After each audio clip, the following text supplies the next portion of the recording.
Everyone, सो आज के इस क्लास में हम लोग जानेंगे किसी भी स्टॉक में जब हम एंट्री करते हैं, एंट्री करने से पहले कैसे हम आइडेंटिफाई करें उस स्टॉक में और उस पर्टिकुलर प्राइस में स्ट्रेंथ है या नहीं, उस स्ट्रेंथ को कैसे देखें, उस चीज़ को आज हम डिस्कस करेंगे इस क्लास में और बहुत आसान तरीके से समझने की कोशिश करेंगे। और ऐसा बिल्कुल भी नहीं है कि ये जो रूल है ये फिक्स्ड है, ये फ्लैक्सिबल है। इट्स नॉट अ फिक्स्ड, ये फिक्स नहीं, ये फ्लैक्सिबल है। ये डिपेंड करेगा उस टाइम पे, उस स्टॉक पे, उस जगह पे क्या एनवायरनमेंट बन रहा है। अब स्ट्रेंथ को हम कैसे देखें, सवाल ये है कि स्ट्रेंथ को कैसे आइडेंटिफाई करें। इनिशियली एक स्ट्रेंथ को तो मुझे आइडेंटिफाई करना होगा, मैं कैसे करूँ स्ट्रेंथ को आइडेंटिफाई। तो हमेशा एक चीज याद रखिए कि ये जो बुलिंगर बैंड है, स्ट्रेंथ को आइडेंटिफाई हम इससे करेंगे। इससे कैसे स्ट्रेंथ को आइडेंटिफाई करें? जब भी कोई एक्सटर्नल फोर्स इसमें ज्यादा आएगा तो ये सबसे पहले अपने अपर लेयर को तोड़ेगा।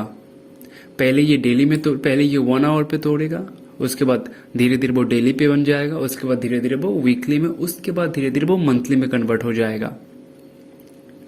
तो वो जो प्रेशर है वो एक दिन में कभी नहीं आता, वो धीरे धीरे आता है। हमेशा याद रखें कि जो वो प्रेशर जो है वो एक साथ कभी नहीं आता। जब वो इंटरनल फोर्स या फिर एक्सटर्नल फोर्सेस में आता है तो वो एक साथ नहीं आता, धीरे धीरे आता है और इसका रिजल्ट हमें धीरे धीरे डिफरेंट टाइम फ्रेम पे देखने को मिलता है।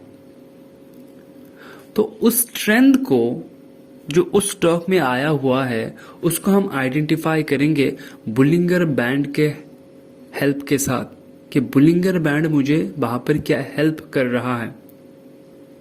क्या बुलिंगर बैंड ही पूरा बता देगा? नहीं, उस जगह की, उस प्राइस की वैल्यू को समझना होगा, उस जगह के उस प्राइस की वैल्यू को समझना होगा।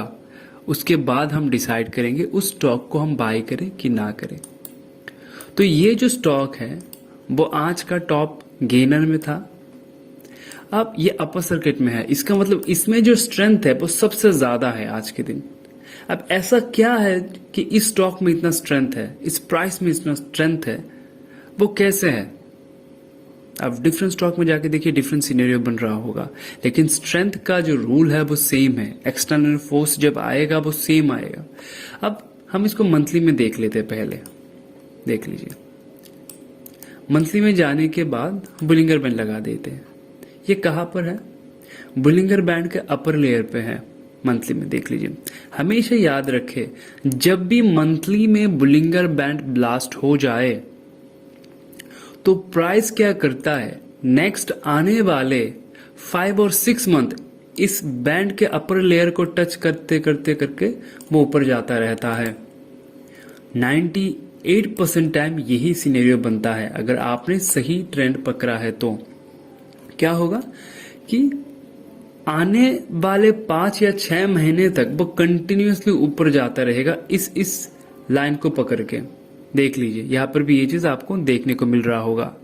तो जब भी वो ब्लास्ट होता है वो ऐसे ही जाएगा। अब इस जगह पे हम ट्रेड कैसे करें, कैसे फाइंड आउट करें कि हम मुझे कहां पर बाय करना है? तो मैं धीरे धीरे छोटे टाइम फ्रेम पे जाता हूं। हमने संगम सीखा था बीच में। अब एक ऐसा प्राइस जो बीच में नहीं है, जो मिडल लाइन के आसपास नहीं है, तो उसे कैसे बाय करें, उसे कैसे हम बाय करें? धीरे धीरे हम छोटे टाइम फ्रेम पे आ रहे हैं। देख लीजिए, अब जब हम छोटे टाइम फ्रेम पे आ रहे थे तो 1 डे टाइम फ्रेम पे आने के बाद हमें ये वाला रेंज मिला है। ये एक कंसोलिडेशन एरिया मिला है। हमेशा याद रखिए, बिफोर टेक ऑफ एक प्रेशर बनना बहुत जरूरी है। बिफोर टेक ऑफ एक प्रेशर बनना बहुत जरूरी है। तो हमेशा आइडेंटिफाई कर, देखिए इस मोमेंट से पहले एक प्रेशर बना था। हमेशा देख लीजिए, किसी मोमेंट से पहले एक प्रेशर बनेगा और वो उस कैरेक्टर को फॉलो करेगा। हमेशा एक स्टॉक के कैरेक्टर को समझने की कोशिश करें कि वो कैसे एक्ट करता है, कैसे रिएक्ट करता है, उस चीज को समझने की कोशिश करें।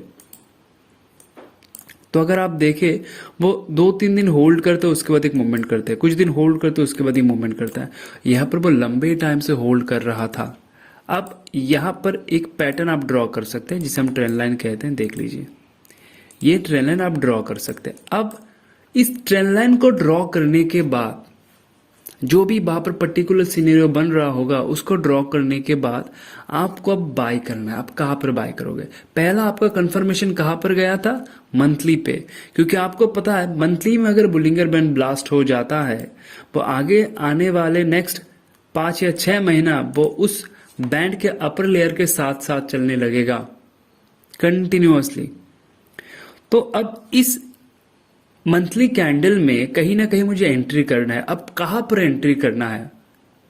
तो मैं ढूंढूंगा एक ऐसा प्लेस जहां पर प्रेशर क्रिएट किया गया है, before take off pressure create किया गया है, जैसे कि ये वाला। अब उसके साथ साथ क्या होगा? मैंने कहा था वीडियो के शुरू में, क्लास के शुरू में मैंने कहा था कि पहले वो 1 आवर पे ब्लास्ट होगा बुलिंगर बैंड, जब वो एक्सट्रीम फोर्स आएगा उसके बाद धीरे धीरे वो 1 डे पे ब्लास्ट होगा, उसके बाद धीरे धीरे वो 1 वीक पे ब्लास्ट होगा, उसके बाद वो धीरे धीरे मंथली में ब्लास्ट होगा। अब क्योंकि ये ऑलरेडी मंथली में ब्लास्ट हो चुका है, ये 1 आवर और डेली में ब्लास्ट होगा ज्यादातर टाइम, क्योंकि ये मंथली में ऑलरेडी ब्लास्ट है। इसका मतलब उसमें स्ट्रेंथ है। हायर टाइम फ्रेम कह रहा है कि हायर टाइम फ्रेम पे स्ट्रेंथ है। अब मुझे बस एंट्री करना है छोटे टाइम फ्रेम पे। तो इस प्राइस की स्ट्रेंथ को हम कैसे देखेंगे? हायर जो टाइम फ्रेम है उस टाइम फ्रेम पे उस प्राइस पे स्ट्रेंथ है कि नहीं। अब उस टाइम फ्रेम पे, हायर टाइम फ्रेम पे उस प्राइस पे स्ट्रेंथ है कि नहीं, उसको हम जज करेंगे अगर वो मंथली में बुलिंगर बैंड को ब्लास्ट कर दे और उसके साथ साथ चल रहा है तो यहां पर प्रेशर था, एक ट्रेंड लाइन बना था, ब्रेकआउट वाला जोन था। अब हम बुलिंगर बैंड लगा देंगे वहां पर, देख लीजिए छोटे टाइम फ्रेम पे आ जाइए। ये वो सिनेरियो था जब सुबह सुबह ये ब्रेकआउट हुआ था यहां से। तो अगर मैं बिना बुलिंगर बैंड के देखूं तो ये ऐसा कुछ रेंज बन रहा है। अब बहुत सारे लोगों को लगेगा कि मैं इसको क्यों बाय करूं, ब्रेकआउट फेलियर हो सकता है, यहाँ से नीचे आ सकता है। लोग इसको एज ए रेजिस्टेंस जज कर सकते हैं कि यहाँ से नीचे आएगा, यहाँ से भी नीचे आ सकता है, ऐसे भी जज कर सकते हैं। लेकिन हमें इसको कन्फर्मली बाय करना है। हम इसको ये जज नहीं करेंगे कि ये यहाँ से नीचे आएगा। क्योंकि हमें इसका डायरेक्शन पता है। हमेशा याद रखिए, हमेशा एक चीज याद रखिए कि अगर मंथली में वो बुलिंगर बैंड को ब्लास्ट करके ऐसे ऊपर जा रहा है, मंथली में मान लीजिए ऐसे ऐसे ऊपर जा रहा है, तो जब वो नीचे आ रहा होगा ऐसे, जब ये नीचे आ रहा होगा वो डेली टाइम फ्रेम पे भी वो ऐसे ही नीचे आ रहा होगा कुछ दिनों से, 4 5 6 7 दिन तक नीचे आएगा। आने के बाद एक जगह पे वो होल्ड करेगा और होल्ड करने के बाद वो बाउंस बैक देगा यहां से। लेकिन उसको बाउंस बैक देना ही है उस जगह से, और जब भी कोई ब्रेकआउट है हम बाय कर लेंगे। जब भी कोई प्रेशर जोन बने उस प्रेशर जोन का ब्रेकआउट हम बाय कर लेंगे। क्यों करेंगे बाय? क्योंकि वो मंथली में अप ट्रेंड में है, मंथली में वो उसमें स्ट्रेंथ है और उसका स्ट्रेंथ अभी तक खत्म नहीं हुआ है। जब तक वो बुलिंगर बैंड के अपर लेयर को टच करके जा रहा है तब तक उसका जो स्ट्रेंथ है वो खत्म नहीं हुआ है। तब तक वो स्ट्रेंथ खत्म नहीं, इवन जब तक वो 20 SMA के नीचे नहीं आता मंथली में तब तक वो स्ट्रेंथ खत्म ही नहीं हुआ है। तो इस दौरान अगर मुझे एंट्री करना है तो कहीं से भी थोड़ा सा पुल बैक अगर मिलता है डेली पे तो मैं वहां पर बाय कर लूंगा। क्यों? इससे हमने पहले ही स्ट्रेंथ को देखा हुआ है। मंथली में वो स्ट्रेंथ था। अब ये ब्रेकआउट कुछ लोगों के लिए ऐसा हो सकता है कि वो ब्रेकआउट फेलियर है, लेकिन हमारे लिए ये कंफर्म ब्रेकआउट है। ये पूरा का पूरा जर्नी हमें कंफर्मली मिलेगा। क्योंकि हमने मंथली में देखा।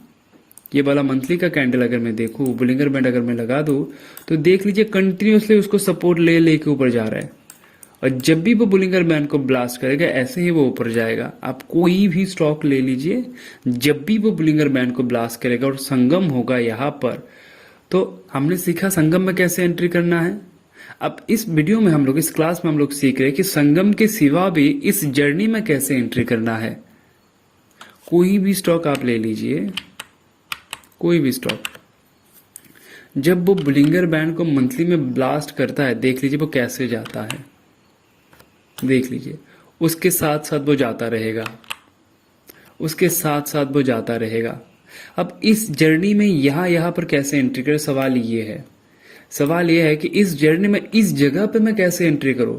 अगर मैं संगम में एंट्री करता हूं तो यहाँ पर मेरा एंट्री हो जाता है। अब अगर मुझे बीच में एंट्री करना है और यहाँ पर एक अच्छा खासा पैटर्न बन रहा है तो मैं कैसे करूं। तो क्योंकि मुझे पता है ये ट्रेंड जो है ये ऊपर जाने वाला ट्रेंड है और ये तब तक जाता रहेगा जब तक ये प्राइस इसके नीचे नहीं आ जाता, इस SMA के नीचे, तब तक इसमें स्ट्रेंथ है। अब यहां पर मैं कैसे एंट्री करूं, देख लीजिए। हम छोटे टाइम फ्रेम पे आते हैं, डेली टाइम फ्रेम पे आ जाते हैं। वो जोन है ये वाला जोन, देख लीजिए। ये बो वाला जोन है जो हमने देखा था मंथली में, ये बो वाला जोन है। मैं इसको हटा देता हूं। अब यहां पर मुझे कैसे एंट्री करना है, यहां पर मुझे देखना है कि कहीं पर प्रेशर जोन तो नहीं बना और ऊपर से एक ब्रेकआउट या फिर ऐसा कुछ सिनेरियो बनेगा जिसको देखने के बाद एक रिटेल ट्रेडर उसको बाय करना चाहेगा, क्योंकि तभी प्राइस ऊपर जाएगा जब आप और हम लोग बाय करना शुरू कर देंगे।